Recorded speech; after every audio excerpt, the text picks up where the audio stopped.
Bonjour. Après de nombreuses années d'expérience professionnelle, aussi bien au niveau du développement personnel, de la thérapie, du life coaching, j'ai eu envie de faire un bilan, d'aller faire un petit constat et de voir un petit peu quel était le fil conducteur qui avait conduit mes clients, mes patients à venir me voir. Qu'est-ce qui fait qu'une personne, à un moment donné, a décidé de se prendre en main? Quel est le moteur qui les fait bouger?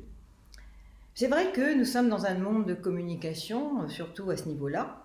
Et c'est vrai que lorsque j'étais jeune fille, je veux dire, c'est vrai que tous les magazines ne parlaient pas de développement personnel. Quand on allait voir un psy, c'était quand même assez, on va dire, particulier, quoi. Je veux dire, c'était pas, tout le monde n'allait pas voir un psy ou un coach.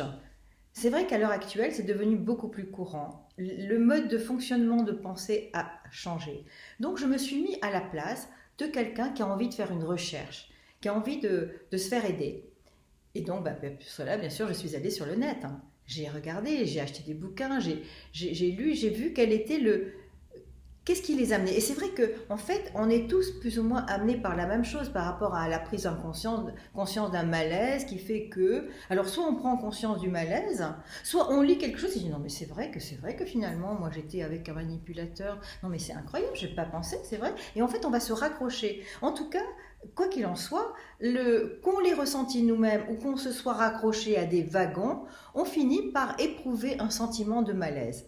Et alors, c'est vrai que j'ai pas mal de personnes qui m'ont dit, mais en fait, on s'en sort plus, on ne sait plus à quel sens vouer. Il y en a un qui donne une technique, l'autre qui donne une autre technique, et on ne sait plus, on est un petit peu perdu. Alors, bien sûr, il y a beaucoup de techniques, et toutes elles sont valables. C'est-à-dire que toutes elles ont pour le même objectif de faire évoluer la personne dans qui elle est vraiment. Mais là-dedans, il faut s'en sortir un petit peu.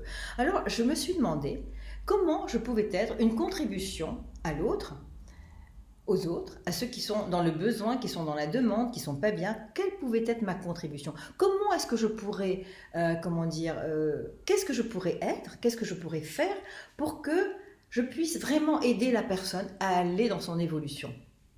Alors j'ai pensé à quelque chose. Je me suis dit que ce qui était bien, c'est qu'on puisse avoir un accompagnateur, quelqu'un qui puisse nous guider. Parce que quand vous avez un souci, vous avez une difficulté, qu'est-ce que vous faites? Vous allez envie de téléphoner à votre mère, à votre cousine, à votre sœur, à votre ami, peu importe, ou à votre collègue de travail. Donc c'est très bien dans un premier temps. Pourquoi? Parce que la personne, elle va vous écouter. Donc ça va si elle vous écoute, si elle vous coupe pas la parole. Bon, mais en tout cas, elle va vous laisser vous exprimer. Exprimer, ça veut dire sortir quelque chose que vous avez à l'intérieur de vous. C'est très bien. Mais après, une fois que vous l'avez sorti, je ne sais pas si vous avez remarqué que vous allez téléphoner à une, et puis après vous allez avoir une autre personne, et vous allez encore raconter votre histoire, et vous allez re-raconter. C'est-à-dire que petit à petit, cette histoire, vous allez devenir cette histoire. Vous allez encore plus devenir la personne qui est en colère, qui a la frustration, etc.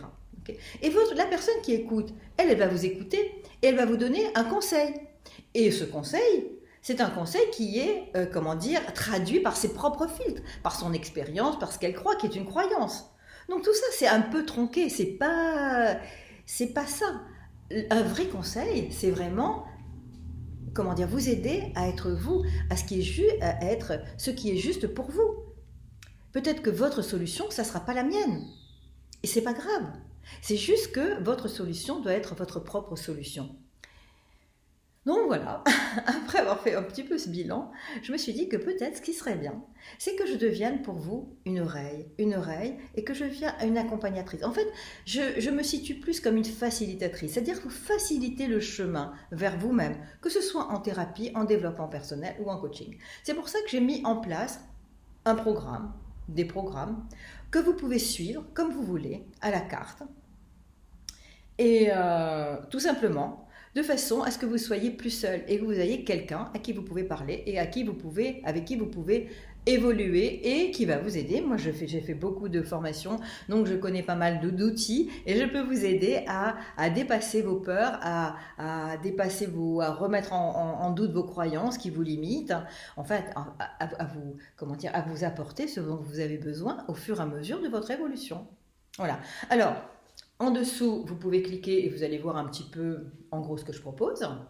Donc, je propose aussi bien vers l'accompagnement en développement personnel que vers le coaching. Pourquoi? Parce que pour moi, c'est très lié tout ça. Je suis une life coach, ça veut dire que je vais me servir des deux outils et que je pense que même quand on fait un coaching, eh bien, quand on est bloqué dans notre évolution de coaching, puisque le coaching c'est je suis au point A, je vais aller au point B, comment je fais? Ok, et voilà. Donc le coach va vous aider à aller là. Mais en chemin, vous allez avoir des écueils. Et ces écueils, eh ben, c'est vous qui les avez. C'est-à-dire que vous allez comment dire, c'est vos blessures, vos manques, vos problèmes qui vont ressurgir au fur et à mesure. Donc moi, j'aime bien avoir quand même ces deux casquettes parce que je trouve que c'est...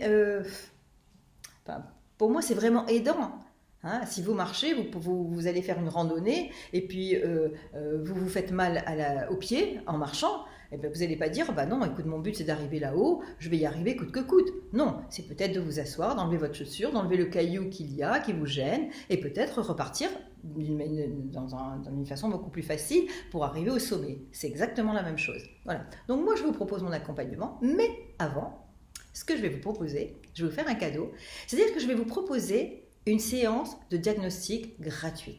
Alors, je l'appelle séance de diagnostic, je peux l'appeler séance de découverte, je peux... voilà. Donc, une séance pour vous. Durant 45 minutes à 1 heure, je vais être à votre écoute. Je le fais personnellement, donc je vais être à votre écoute et je vais pouvoir voir si vous en avez vraiment besoin, si je peux vous apporter quelque chose ou pas. S'il y a dans ce que je propose quelque chose qui peut vous aider. Et on pourra faire le point. Voilà, donc avant tout, avant de réserver quoi que ce soit, n'achetez rien, c'est pas la peine. Simplement cliquez sur le lien pour prendre rendez-vous avec moi pour une séance diagnostique. Et à l'issue de cette séance diagnostique, eh bien on verra ce que vous avez envie de faire et ce que je vous conseille. Voilà, je vous dis merci pour votre écoute et je vous dis à bientôt. Au revoir.